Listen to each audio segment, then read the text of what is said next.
The new Dumbledore's office set is one of the 2 Hogwarts expansion sets to be included in this year's summer wave, and I have to say this set is definitely the better of the 2. Coming in at $80 we get 654 pieces and 6 minifigures, so maybe a little pricey but nothing outrageous. The 654 pieces builds a large section of Hogwarts Castle, where Dumbledore's office isn't just the only room that lurks behind those exterior walls. But before we delve deeper into that, let's have a nosy at the 6 minifigures which come in this set. Unfortunately, we don't get the complete golden trio in this set, but we do get 2/3 of them at least. The Harry and Hermione minifigures are pretty standard as you'd expect. I don't think there's anything new about them, as the torso prints are simply just reuses from what was already featured in last year's Fluffy's Encounter set, and I do believe this is also the case with the Severus Snape minifigure. This figure, I believe, is a direct reuse from the recent 2021 Hogwarts Moments Potion class set, which is a shame because this set would have been a perfect opportunity to address a crucial problem with this minifigure, his purple torso. Snape does not wear this bright purple colour in the Harry Potter films. He wears an inky black, and if that is technically a very dark shade of purple, the colour is a much closer resemblance to LEGO's official black colour than their purple colour, so hopefully one day they'll fix that. Now thankfully with the other 3 minifigures in this set, they're all exclusive, starting with Argus Filch. This minifigure last came in the Whomping Willow set back in 2018, and as you can see, he's got a totally different look with that ragged brown jacket, unlike the grey one he wore in the Whomping Willow set a few years ago. He's also got Mrs. Norris with her iconic red eyes accompanying him this time, unlike the Whomping Willow set where Mrs. Norris wasn't included at all for some reason. Professor Dumbledore obviously comes in this set of course, as the set is based primarily on Dumbledore's office.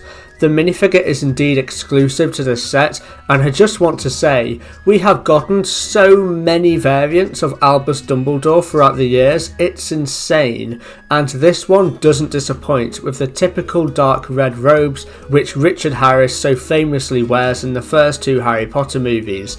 I love the long white hair as well, and actually prefer it over the light grey hair which the Michael Gambon variant of Dumbledore has. So yeah, glad to get a new Dumbledore figure to add to the collection.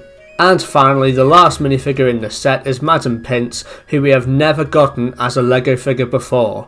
This is because she's a very obscure character when it comes to the movies at least. She's sometimes in some background shots I believe, but never plays a real role in the films, which is a shame. It was a similar situation with Professor Sinistra from last year's Hogwarts Chamber of Secrets set. This Madam Pince figure looks rather similar to what I imagine a young Professor McGonagall to look like actually. She's got those dark greenish robes with a black pointy hat, and actually when I first saw early photographs of these new LEGO Harry Potter sets, I did think this minifigure was a new variant of McGonagall. But there we are. Now the exterior of this set is truly stunning. It just looks exactly how I would want this set to look like in my head.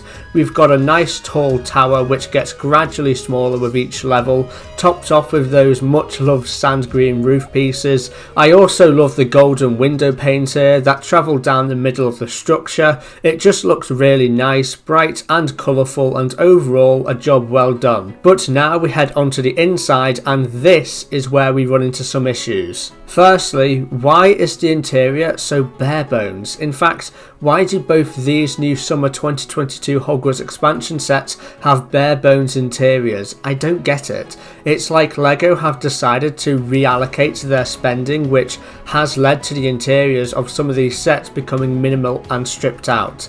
On the first floor we have what is meant to be a depiction of the Hogwarts library. We have a bookcase build in the centre section which looks decent enough. We get a bunch of book pieces in a rainbow of colours, as well as some desk and chair builds on either side to give students a place to study. We do have a play feature where we can push the plants around the outside, which will move some books forward on the bookshelf. I don't know what to make of this play feature really, as it just seems rather underwhelming, but I don't know, it's there.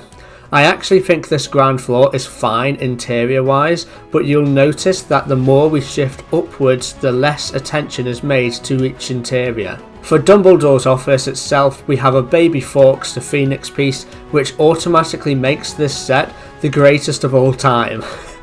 I'm only joking. I do really love this Baby Fawkes piece though, and I'm glad we didn't just get a reuse of the previous fully grown Fawkes piece from an older Harry Potter set, so bravo to LEGO here. We also get the sorting hat again on a stool, as well as 2 more bookshelves, this time narrower and sitting either side of Dumbledore's desk, which in my opinion is very small, but I guess it does the job somewhat. We have an ink bottle, a letterpiece and a lamp perched on top, and there's probably enough room to lay a book down or something as long as it's closed. I do really like how this desk area is raised by some stone steps, as it's very movie accurate. Behind the desk we have obviously Dumbledore's chair, which is made up of some brown plates and tiles. Then we have some clear glass bottles scattered around there, which I assume are meant to be used to store future memories when Dumbledore indulges with his beloved pensive. Speaking of which, this is where the pensive lies, on the 3rd floor. The issue with this is that's all that's in this room, just the pensive. There's so much more room as well to get some additional interior. The pensive build could have easily just been a side build as well, giving us this entire space to maybe build Dumbledore's sleeping quarters or something. But yeah, the way it stands, it's unfortunately very minimal. I do like the glittery trans blue curved slope piece used here though for the pensive surface. I don't ever remember a time where this piece was moulded in this glittery blue colour before, but if it has, let me know in which set down in the comment section below. It might have been that £35 Iron Man set from last year, but I can't quite remember.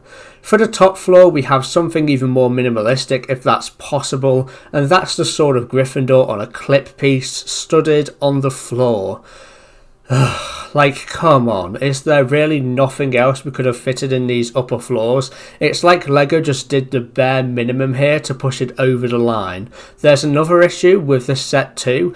You may have noticed that this set does not have the stone gargoyle, nor the infamous spiral staircase. Well, that's because they've implemented the stone gargoyle as a sticker on the exterior of the build.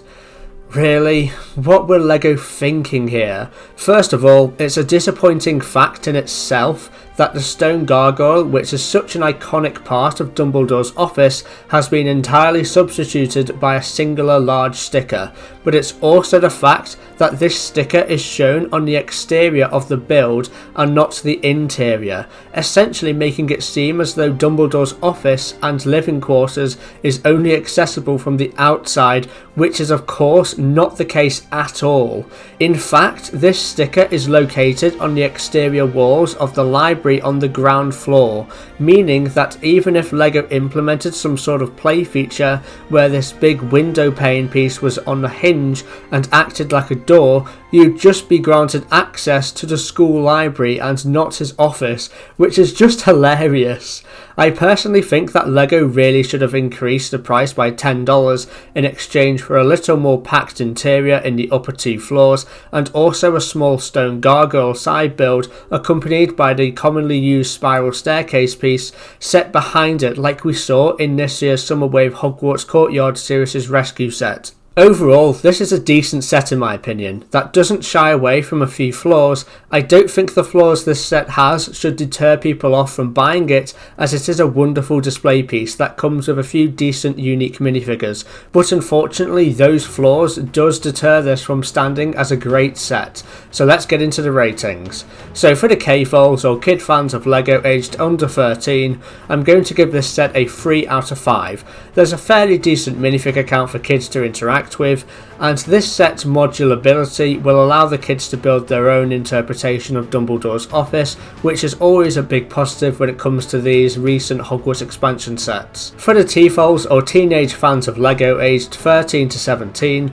I'm going to one-up the score to a 4 out of 5. I think the teenagers are really going to appreciate this set as a wonderful display piece, but may be slightly disappointed with the set's unsubstantial interior. For A-Foles or adult fans fans of LEGO aged 18 or over, I'm going to give this set a 3 out of 5 again. I think the adults will probably be dissatisfied with having just 3 unique minifigures in an $80 set, but would probably forego that to have this beautiful section of Hogwarts Castle proudly displayed with their LEGO collection. Speaking of the price, I'm going to have to give this set a 3 out of 5 when it comes to value for money.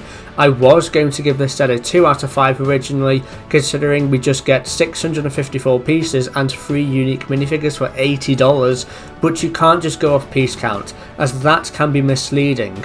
Just visually, we can see that you do get a lot of LEGO here, with many of these pieces being quite large, so I'll go straight down the middle and give it a 3 out of 5. This gives an overall score of 3.25 out of 5. If you haven't seen my recent video where I review the extremely disappointing Hogwarts Series' Rescue set, then click the video on screen now. A big thank you to Phil, Sue Penn, Lucas Hatch, Kay Crossley, Brightest Witch Bricks and Reese, who are all tier 2, 3 and 4 members of the channel. I'll catch you tomorrow for another LEGO Harry Potter video. I'll see you there.